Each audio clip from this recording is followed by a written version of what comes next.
Hello and welcome to Sonny Talks Spurs, where it's a channel that does exactly what it says on the tin. It's I, Sonny Snelling, talking about everything Tottenham Hotspur Football Club. I'll be rating, I'll be ranking, I'll be roasting, I'll be doing anything about this football club. And I know it's going to be a tricky journey because this club really puts me through the ringer. But let's get straight into the first video. And don't forget to like and subscribe to the channel. So for my first video, I thought, the transfer window, it's in full swing.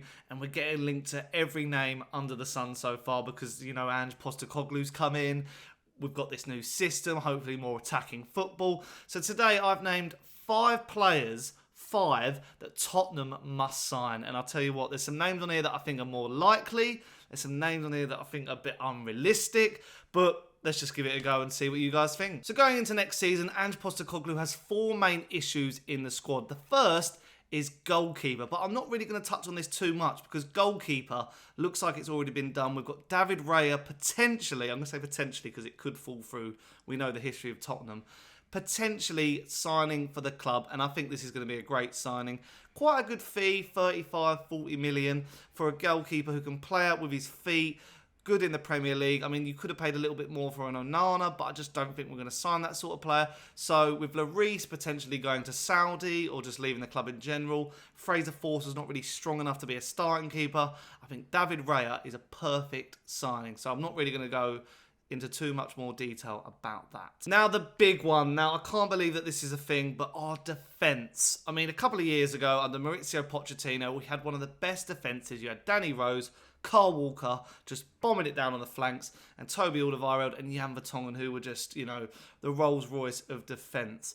But look at us now. I mean, we've got, Eric Dyer, who he's not good enough really to be at the club.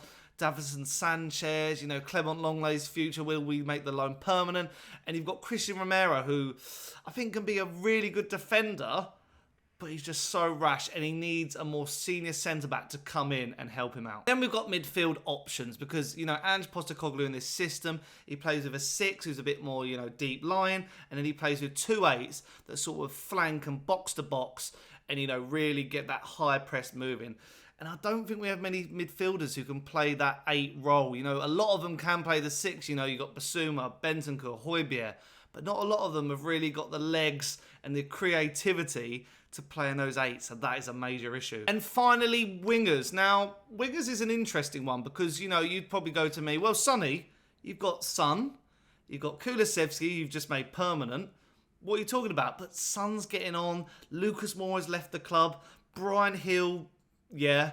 And so I feel like we do need some reinforcements in that department. So let's go into my first player of 5, and that's going to be AYMERIC Laporte. Now, Laporte looks set to leave City after winning the treble with them just recently. I mean, personally, I do like Laporte. He's left-footed. He's very, very good.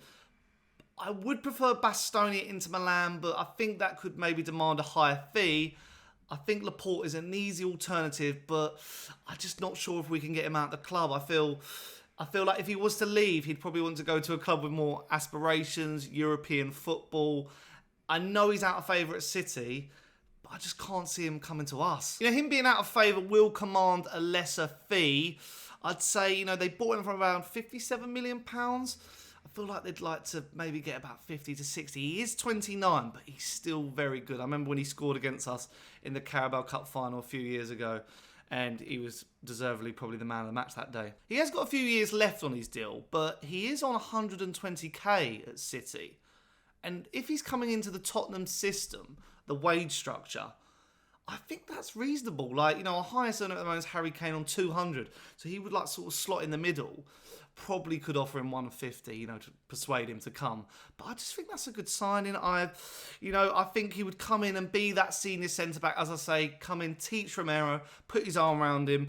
I always think in football you need one senior centre-back who sort of shows the other one, how it's done and how to, run that line. Because Romero can't be the senior centre-back just yet. But yeah, Laporte would be one of my top signings this summer. But as I said before, I'm not sure if it would happen. But then I haven't really seen him linked to many other teams. I mean, he could go back to Spain maybe, but I'd love him to come to my club. Another centre-back, but he's not on the same level as Laporte, is TOSIN ADARABIOYO from Fulham. He's obviously not on the same level as Laporte, but, the 25-year-old has played 25 times last season, in a Fulham team who did look quite comfortable at the back. I know there's going to be people who said they did, face a lot of shots and all that sort of stuff. But I think in that unit, with Leno and Palhinha, he did look quite impressive. I'm not going to lie, he's comfortable on the ball. I also think, we've seen rumours he is willing to leave. I've seen some tweets as well that he likes Tottenham, so, And I think he would come into the side and probably be one of the better centre-backs. I'm not going to lie, as I said earlier, Eric Dyer, Davinson Sanchez, Longley.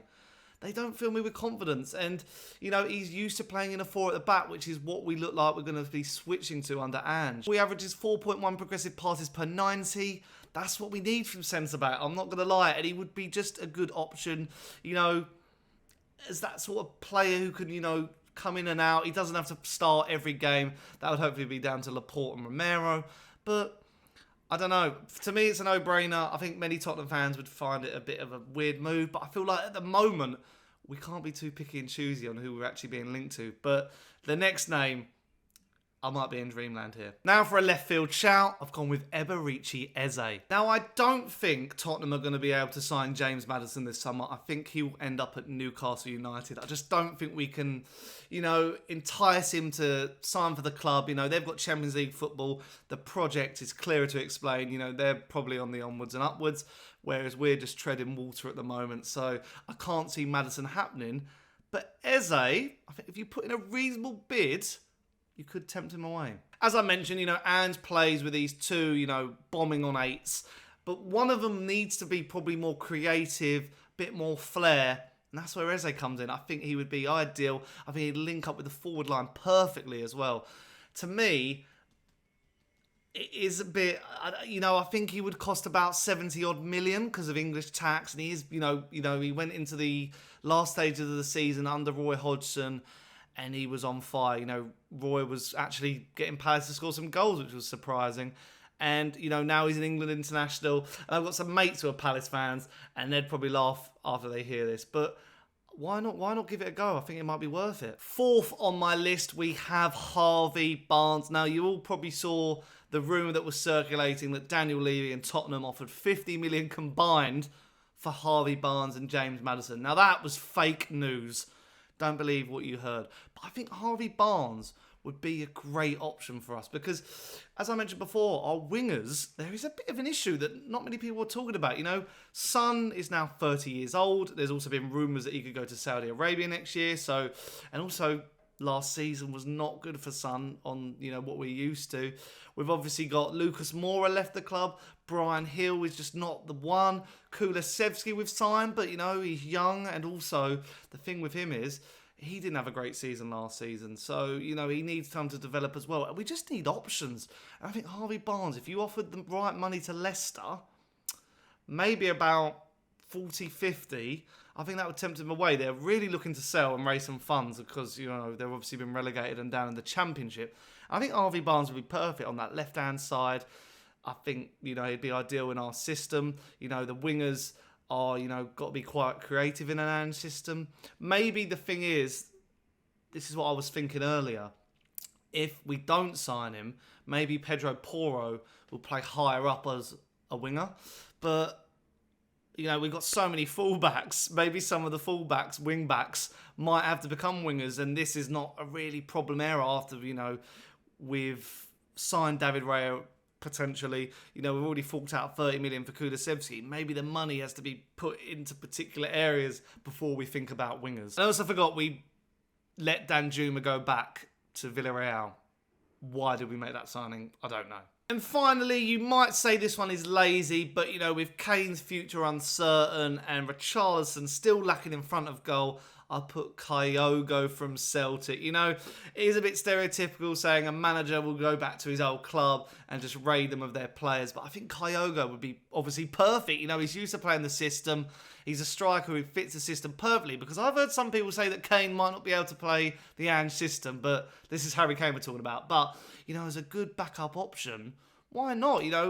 When it comes to Tottenham strikers, apart from Kane and Richarlison, you've got Troy Parrott and Dane Scarlett. I think Troy Parrott's time might be coming to an end at Tottenham. And Dane Scarlett, I think, is, just turned 19. So he's probably due another loan spell. In 31 appearances, he scored 23 goals and got the Scottish Golden Boot. And I just think, if we could get him and Hatate, they're the two players I'd like, really, and get, the Japanese contingent over to North London. I think that would be perfect. And I don't think they command great fees. Maybe 20 million, 25 million. I mean, Celtic fans might find that a bit insulting, but, I feel like if you offer that money to a Scottish League club, I think they'd come calling. So those are my 5 players that I think Tottenham must sign this summer. I'll be honest, it's going to be a very strange season. I am backing Big Ange. I think he will come good at the club. It's going to take time. I've got patience. If we can try and get, top 6, top 5, I think that would be good. And try and win a trophy. Last season I was so disappointed how we got knocked out to Sheffield United. More than the Champions League exit, because I don't think we were going to win that. But Sheffield United, losing to them, it was just so heartbreaking. But let me know down below who you would sign. Let me know who you would let go of. Maybe I'll do a video on that, of the players that I think Tottenham should get rid of. And if you'd be so kind to like and subscribe on the video, I'd be forever grateful. Obviously, a brand new channel talking about Tottenham Hotspur, everything Tottenham Hotspur, and I'm glad to welcome you on the journey. Bye.